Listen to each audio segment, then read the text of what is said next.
Lectura en voz alta, parte 2, de El infinito en un junco. Frodo y Sam, los dos hobbits, han llegado al siniestro paraje de las escaleras de Cirith Ungol en las montañas occidentales de Mordor. Para sobreponerse al miedo, charlan sobre su inesperada vida de aventuras. Todo ocurre cerca del abrupto final de Las Dos Torres, la segunda parte de El Señor de los Anillos, de J.R.R. Tolkien. Sam Sagaz, cuyos mayores placeres en el mundo son una comida sabrosa y una gran historia, dice: me pregunto si algún día apareceremos en las canciones y las leyendas. Estamos envueltos en una, por supuesto, pero quiero decir si la pondrán en palabras para contarla junto al fuego o para leerla en un libraco con letras rojas y negras, muchos años después. Y la gente dirá: sí, es una de mis historias favoritas. Era el sueño de Alejandro: tener una leyenda propia, entrar en los libros para permanecer en el recuerdo. Y lo consiguió. Su breve vida es un mito en Oriente y Occidente. El Corán y la Biblia se hacen eco de él. En Alejandría, durante los siglos posteriores a su muerte, se fue tejiendo un relato fantástico sobre sus viajes y aventuras, escrito en griego y luego traducido al latín, al siriaco y a decenas de lenguas más. Lo conocemos como la novela de Alejandro y ha llegado hasta nuestros días con sucesivas variaciones y supresiones. Delirante y disparatada. Algunos estudiosos piensan que, al margen de ciertos textos religiosos, fue el libro más leído en el mundo premoderno. En el siglo II, los romanos añadieron a su nombre el apodo Magno, el Grande. En cambio, los seguidores de Zoroastro lo llamaban Alejandro, el Maldito. Nunca le perdonaron que prendiera fuego al palacio de Persépolis, donde ardió la biblioteca del rey. Allí se quemó, entre otros, el libro sagrado de los zoroastrianos, el Avesta, y los fieles tuvieron que reescribir la obra de memoria. Los claroscuros y contradicciones de Alejandro se reflejan ya en los historiadores del mundo antiguo, que ofrecen una galería de retratos diferentes. A Arriano le fascina. Curcio Rufo descubre zonas de sombra. Plutarco no puede resistirse a una anécdota emocionante, sea oscura o luminosa. Todos ellos fantasean. Dejan que la biografía de Alejandro se deslice hacia la ficción, cediendo a sus instintos de escritores que olfatean una gran historia. Un viajero y geógrafo de la época romana dijo con ironía que quienes escriben sobre Alejandro siempre prefieren lo maravilloso a la verdad. La visión de los historiadores contemporáneos depende de su grado de idealismo y de la época en que escriben. A principios del siglo XX, los héroes todavía gozaban de buena salud. Después de la Segunda Guerra Mundial, el Holocausto, la bomba atómica y la descolonización, nos hemos vuelto más escépticos. Ahora hay autores que tumban a Alejandro en el diván y le diagnostican megalomanía furiosa, crueldad e indiferencia hacia sus víctimas. Algunos lo han comparado con Adolf Hitler. El debate continúa, matizado por sensibilidades nuevas. A mí me sorprende y me fascina que la cultura popular no lo abandone como un fósil de otros tiempos. En los lugares más inesperados, me he tropezado con incondicionales de Alejandro capaces de dibujar sobre una servilleta un croquis rápido de los movimientos de tropas de sus grandes batallas. La música de su nombre sigue sonando. Caetano Veloso le dedica Alexandre en su disco Libro, mientras que los británicos Iron Maiden titularon Alexander the Great, uno de sus temas más legendarios. que el fervor por esta pieza de heavy metal es casi sagrado. La banda de Lytton nunca la interpreta en vivo y entre los fans circula el rumor de que solo sonará en su último concierto. En casi todo el mundo, la gente sigue llamando a sus hijos Alejandro o Sikander, que es la versión árabe del nombre, en memoria del guerrero. Cada año se imprime su efigie en millones de productos que el auténtico Alejandro ni siquiera sabría usar, como camisetas, corbatas, fundas de móvil o videojuegos. Alejandro, el cazador de la inmortalidad, ha irradiado la leyenda que soñaba.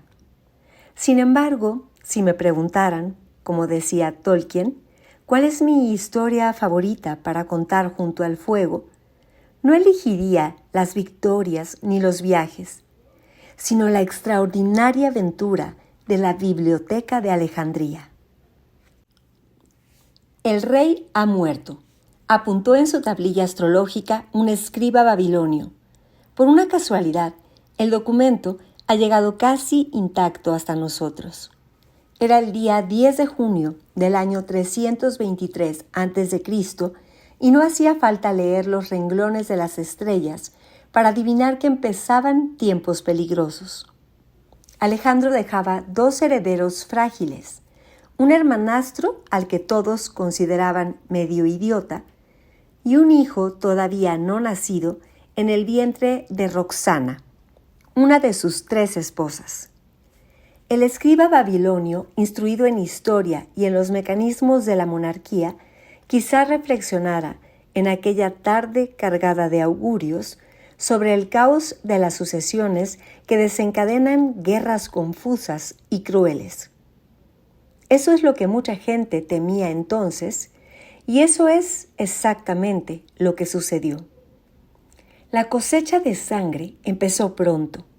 Roxana asesinó a las otras 2 viudas de Alejandro para asegurarse de que su hijo no tendría competidores. Los generales macedonios más poderosos se declararon la guerra unos a otros. A lo largo de los años, en una metódica carnicería, irían matando a todos los miembros de la familia real, al hermanastro idiota, a la madre de Alejandro, a su mujer Roxana y a su hijo, que no llegó a cumplir 12 años. Mientras, el imperio se desintegraba. Seleuco, uno de los oficiales de Alejandro, vendió los territorios conquistados en la India a un caudillo nativo por el increíble precio de 500 elefantes de guerra que empleó en seguir luchando contra sus rivales macedonios. Ejércitos de mercenarios se ofrecieron durante décadas al mejor postor. Después de años de combates, ferocidad, venganzas y muchas vidas cegadas, quedaron 3 señores de la guerra: Seleuco en Asia, Antígono en Macedonia y Ptolomeo en Egipto. De todos ellos, Ptolomeo fue el único que no tuvo una muerte violenta. Ptolomeo se instaló en Egipto, donde pasaría el resto de su vida. Durante décadas peleó a sangre y fuego contra sus antiguos compañeros para mantenerse en el trono. Y, en los momentos de respiro que le dejaban las guerras civiles entre macedonios, intentaba conocer el inmenso país que estaba gobernando. Todo allí era asombroso. Las pirámides, los ibis, las tormentas de arena, las olas de dunas, el galope de los camellos, los extraños dioses con cabeza de animal, los eunucos, las pelucas y las cabezas afeitadas, las riadas humanas en los días de fiesta, los gatos sagrados que era delito matar, los jeroglíficos, el ceremonial de palacio, los templos de escala sobrehumana, el enorme poder de los sacerdotes, el negro y fangoso Nilo arrastrándose por su delta rumbo al mar, los cocodrilos, las llanuras donde las abundantes cosechas se nutren de los huesos de los muertos, la cerveza, los hipopótamos el desierto, donde nada permanece salvo el tiempo destructor.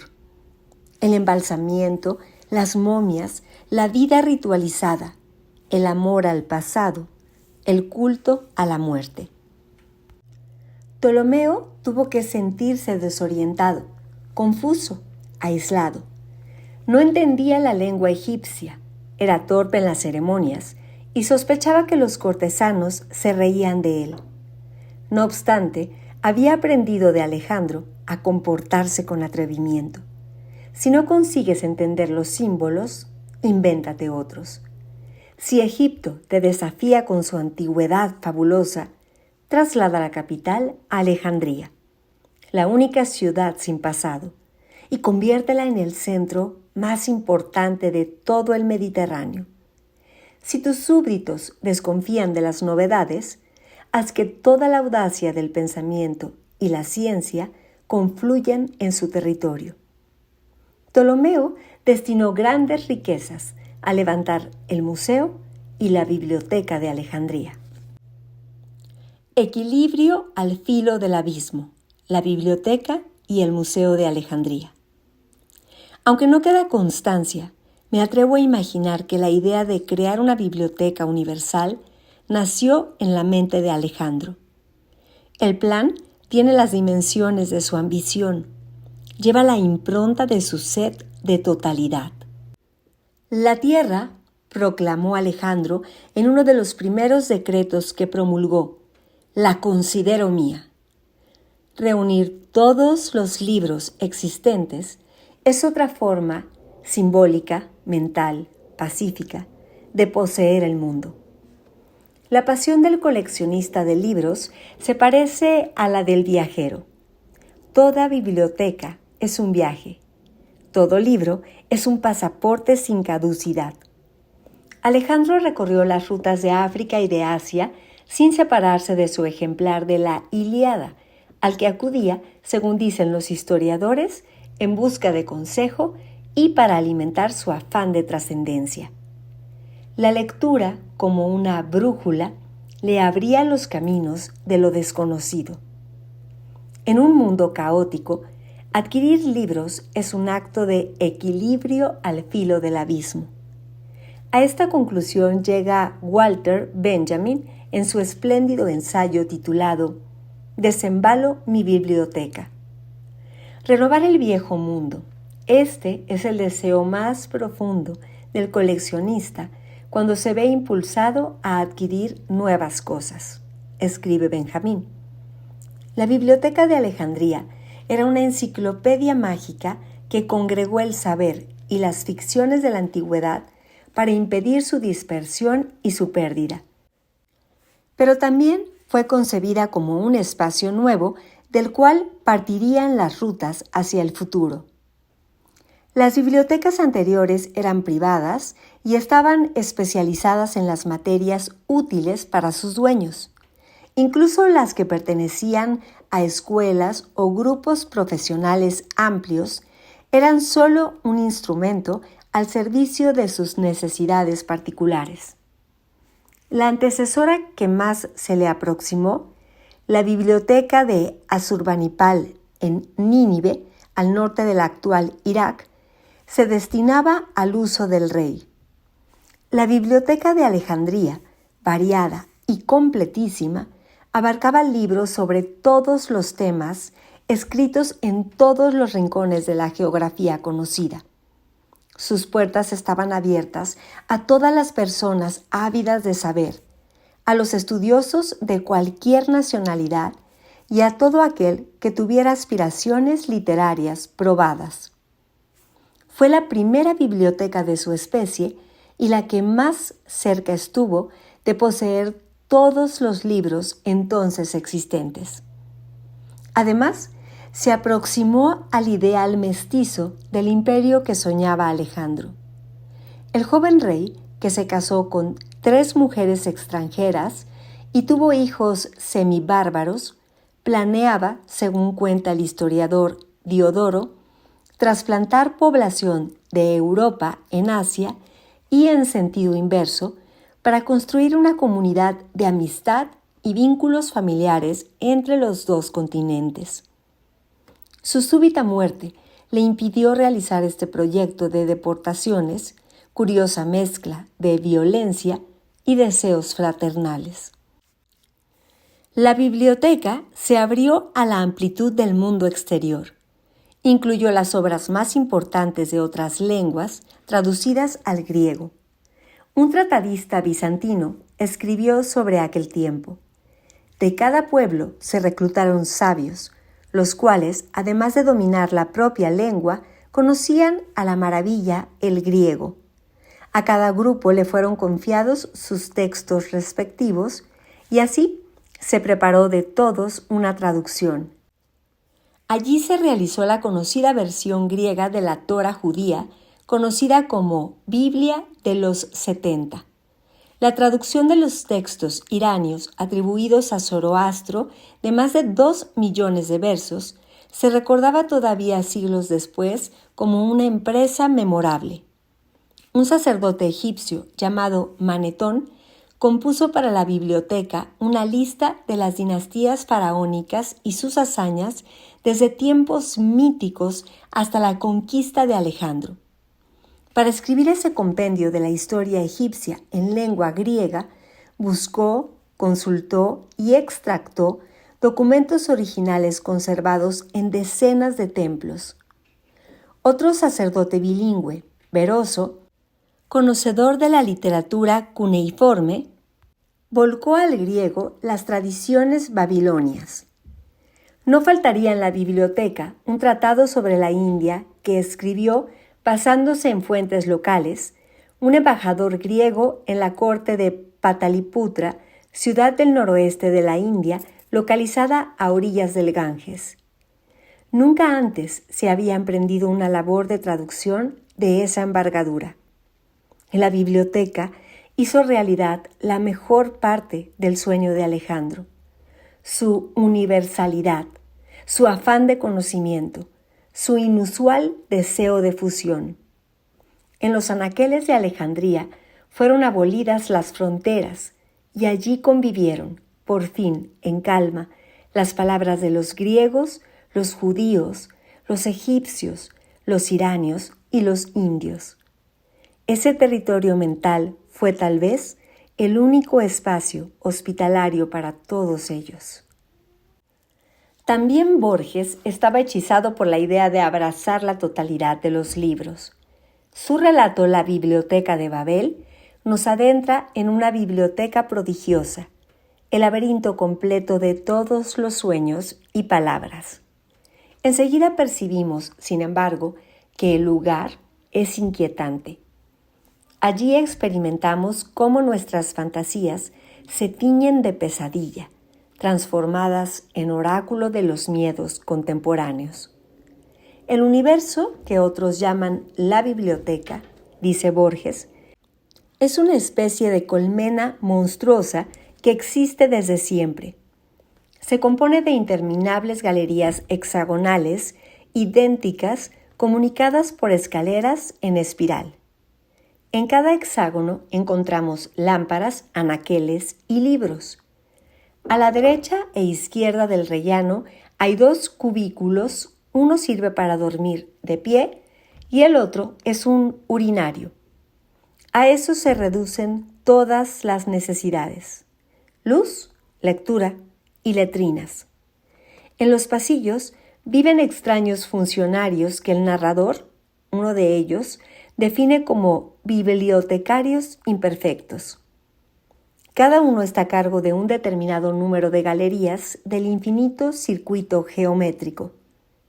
Los libros de la biblioteca contienen todas las combinaciones posibles de 23 letras y 2 signos de puntuación, o sea, todo lo que se puede imaginar y expresar en todos los idiomas, recordados u olvidados.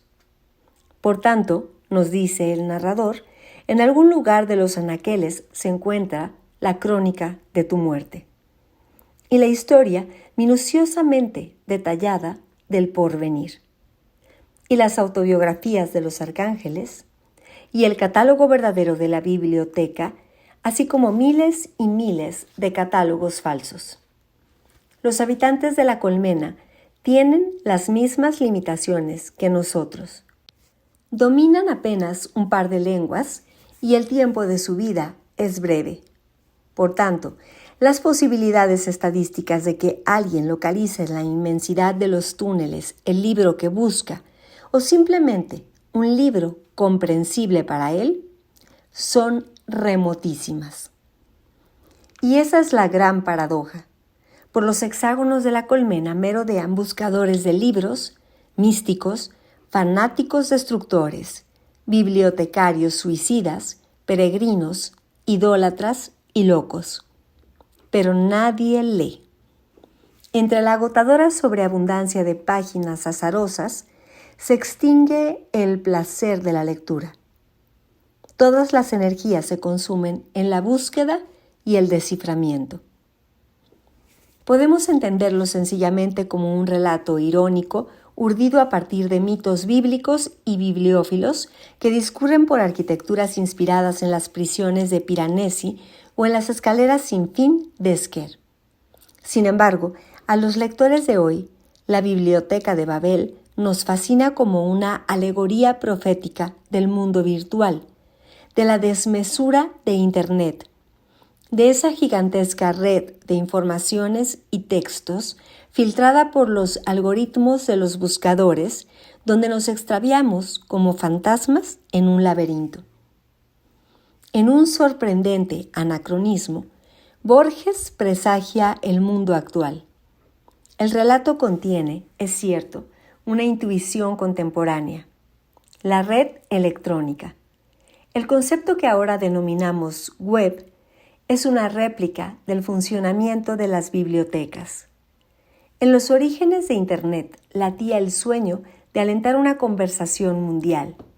Había que crear itinerarios, avenidas, rutas aéreas para las palabras. Cada texto necesitaba una referencia, un enlace, gracias a la cual el lector pudiera encontrarlo desde cualquier ordenador en cualquier rincón del mundo. Timothy John Berners-Lee, el científico responsable de los conceptos que estructuran la web, buscó inspiración en el espacio ordenado y ágil de las bibliotecas públicas.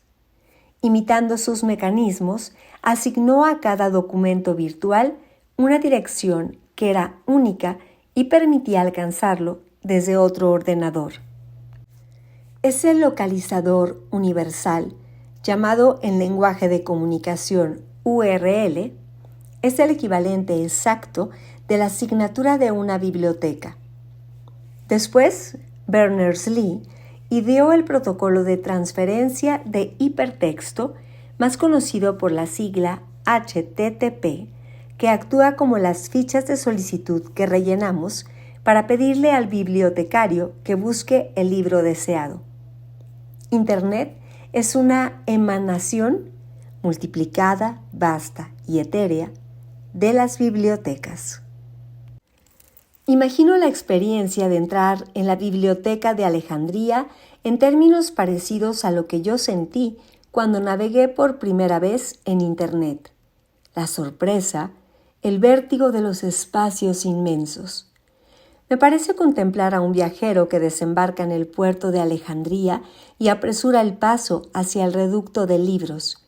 Alguien parecido a mí en el apetito de lectura, invadido, casi cegado por las emocionantes posibilidades de la abundancia que empieza a vislumbrar desde los pórticos de la biblioteca.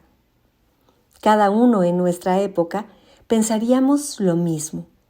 En ningún lugar había existido tanta información reunida, tanto conocimiento posible, tantos relatos con los que experimentar el miedo y el deleite de vivir.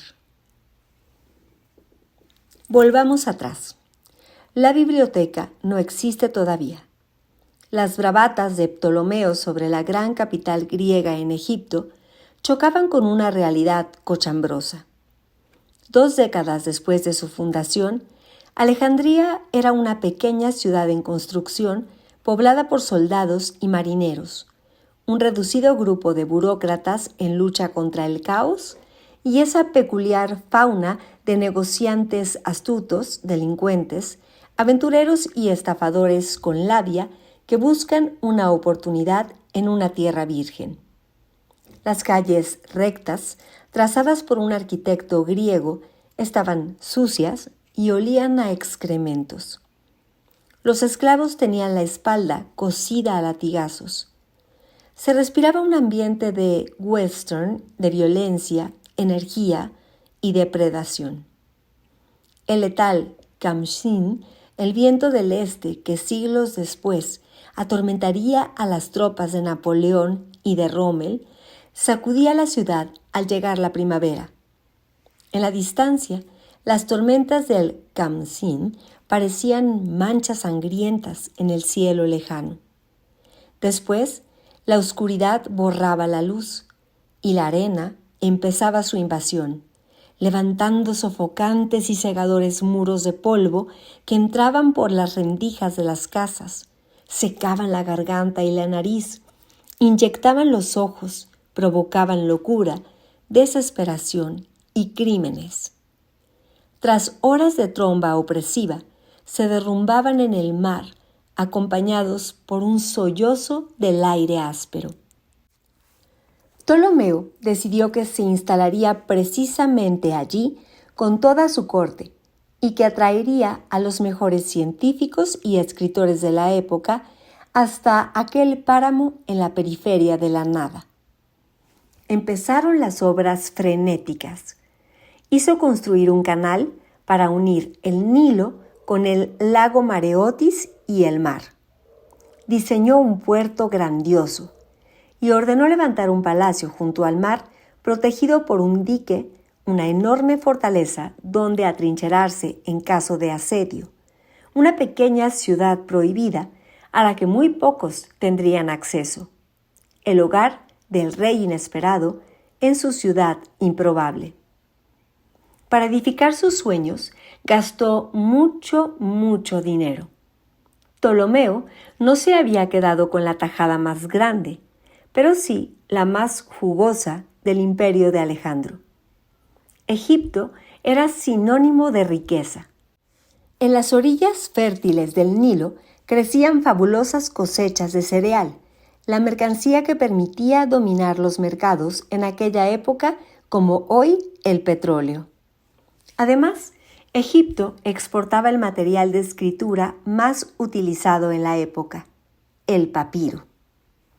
El junco de papiro hunde sus raíces en las aguas del Nilo.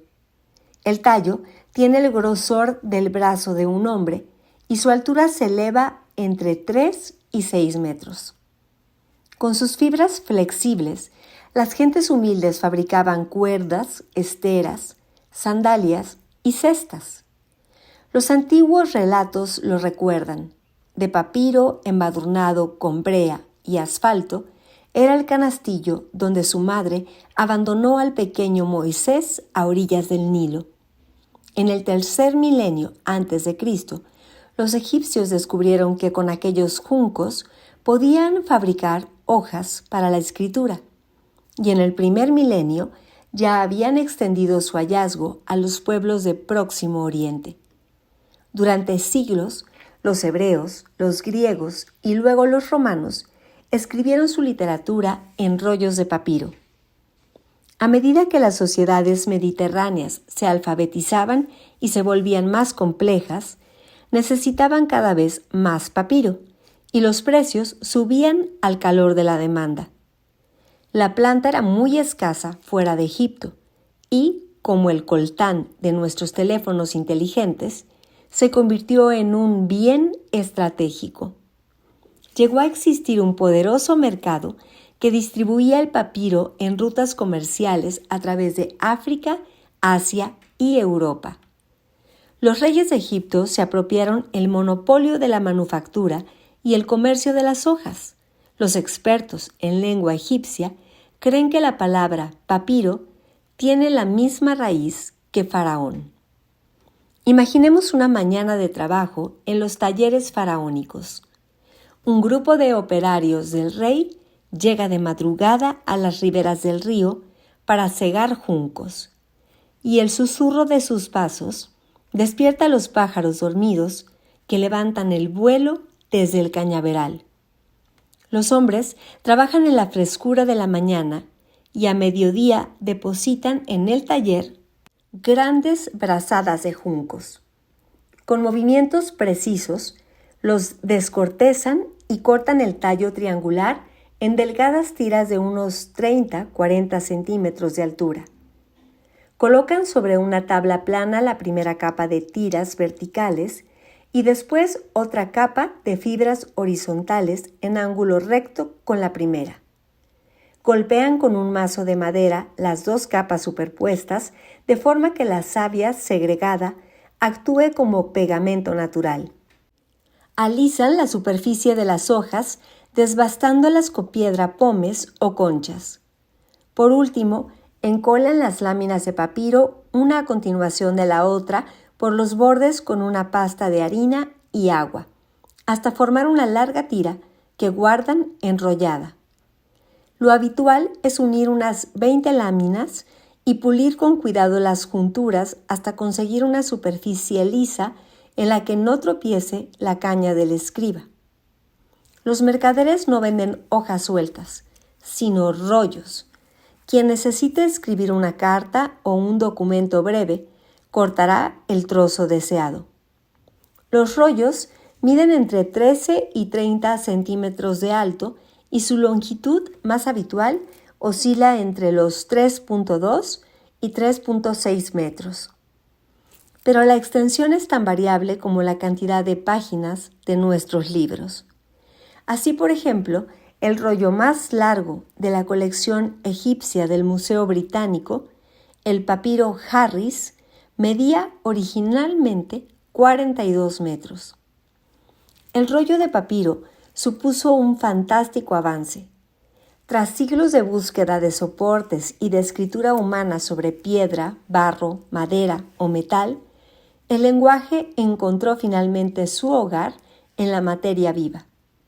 El primer libro de la historia nació cuando las palabras, apenas aire escrito, encontraron cobijo en la médula de una planta acuática, y frente a sus antepasados inertes y rígidos, el libro fue desde el principio un objeto flexible, ligero, preparado para el viaje y la aventura.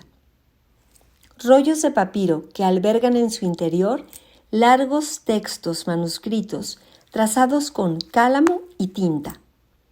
Este es el aspecto de los libros que empiezan a llegar a la naciente Biblioteca de Alejandría. Los generales de Alejandro quedaron hechizados por él tras su muerte. Empezaron a imitar sus gestos, su vestimenta, el gorro que solía llevar, su forma de inclinar la cabeza. Seguían celebrando los banquetes como a él le gustaba y reproducían su imagen en las monedas que acuñaban. Uno de los compañeros del rey se dejó crecer una melena ondulada que llevaba descuidadamente suelta por parecerse a él. El comandante Eumenes afirmaba que Alejandro se le aparecía en sueños y hablaba con él. Ptolomeo hizo correr el rumor de que era hermanastro de Alejandro por vía paterna. En cierta ocasión, varios herederos rivales accedieron a reunirse en una tienda de campaña presidida por el trono vacío y el cetro del difunto rey. Al deliberar, tuvieron la sensación de que el ausente los seguía guiando. Todos añoraban a Alejandro y acariciaban a su fantasma, pero al mismo tiempo andaban ocupados en hacer pedazos el imperio mundial que les había legado, en liquidar uno detrás de otro a sus familiares más cercanos y en traicionar las lealtades que les unieron. En amores de este tipo, pensaba Oscar Wilde cuando escribió en la balada de la cárcel de Reading: cada hombre mata lo que ama. También en la lucha por el recuerdo de Alejandro, Ptolomeo tomó la delantera con astucia. Una de las jugadas más brillantes consistió en apoderarse del cadáver del joven rey. Había comprendido mejor que nadie el incalculable valor simbólico de exhibir sus restos mortales. En el otoño del año 322 a.C., una comitiva partió desde Babilonia rumbo a Macedonia para enterrar a Alejandro en su país natal. Llevaban el cuerpo, embalsamado con miel y especias, dentro de un ataúd de oro en un carro fúnebre que las fuentes describen como un enternecedor despliegue kitsch de baldaquines, cortinas púrpura, borlas, esculturas doradas, bordados y coronas. Ptolomeo se había hecho amigo del oficial que estaba al mando del cortejo. Con ayuda de ese cómplice, logró que la ruta se desviase hacia Damasco. Salió a su encuentro con un gran ejército y secuestró el féretro. El comandante Perdicas, que ya tenía lista la tumba real en Macedonia, rechinó los dientes al enterarse del rapto y lanzó un ataque contra Egipto, pero acabó ejecutado por sus propios hombres después de una campaña desastrosa. Ptolomeo ganó la partida. Trasladó el cadáver a Alejandría y lo expuso en un mausoleo abierto al público que, como la tumba de Lenin en la Plaza Roja de Moscú, se convirtió en una gran atracción y foco de turismo necrófilo. Allí lo vio todavía el primer emperador romano, Augusto, que depositó una guirnalda sobre la tapa de cristal del sarcófago y pidió tocar el cuerpo. Según las malas lenguas, al darle un beso, le rompió accidentalmente la nariz. Besar a una momia encierra ciertos riesgos. El sarcófago fue destruido en alguna de las grandes revueltas populares que sacudieron Alejandría y, a pesar de los rumores, los arqueólogos no consiguen encontrar el rastro de la tumba. Hay quien piensa que el cadáver pudo tener un final digno del cosmopolita Alejandro, troceado y convertido en miles de amuletos diseminados por el ancho mundo que una vez conquistó. Cuentan que, cuando Augusto homenajeó a Alejandro en su mausoleo, le preguntaron si también quería ver el sepulcro de los Ptolomeos. He venido a ver un rey, no a muertos, contestó. Esas palabras condensan el drama de los diádocos, los sucesores de Alejandro.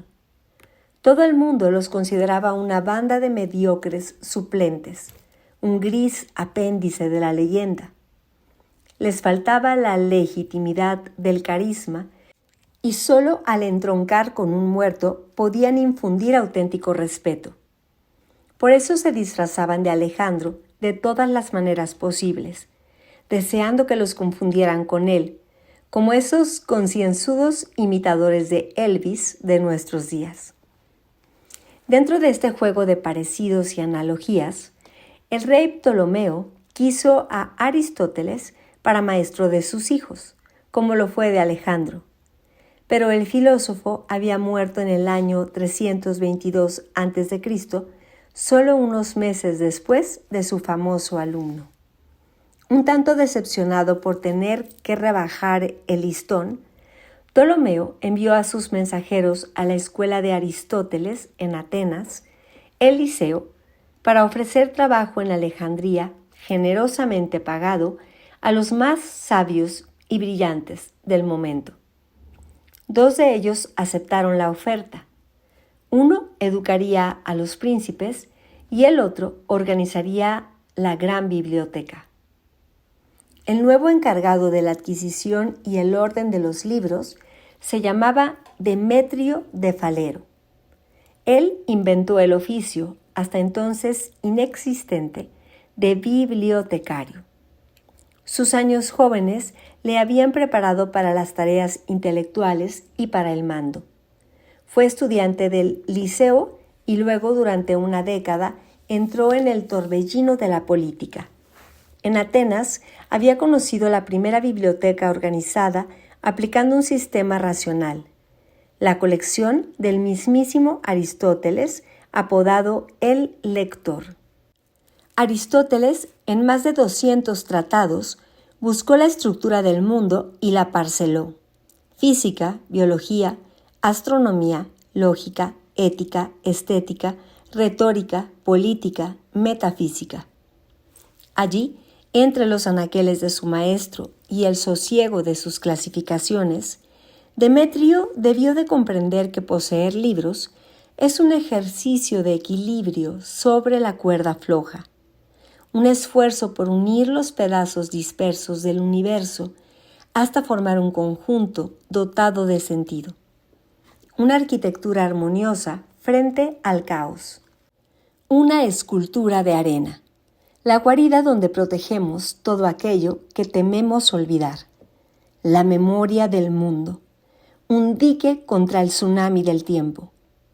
Demetrio trasplantó a Egipto el modelo de pensamiento aristotélico que en aquella época estaba en la vanguardia de la ciencia occidental. Se decía que Aristóteles había enseñado a los alejandrinos a organizar una biblioteca. La frase no se puede interpretar de manera literal porque el filósofo nunca viajó al país del Nilo. Su influjo llegó por caminos indirectos, a través de su alumno aventajado que desembarcó en la joven ciudad huyendo de los sobresaltos de la política. Sin embargo, a pesar de sus buenas intenciones, Demetrio sucumbió a las intrigas de la corte de Ptolomeo, conspiró, cayó en desgracia y fue arrestado. Pero su paso por Alejandría dejó huellas duraderas. Gracias a él, un fantasma protector se instaló en la biblioteca, el de Aristóteles, el apasionado de los libros.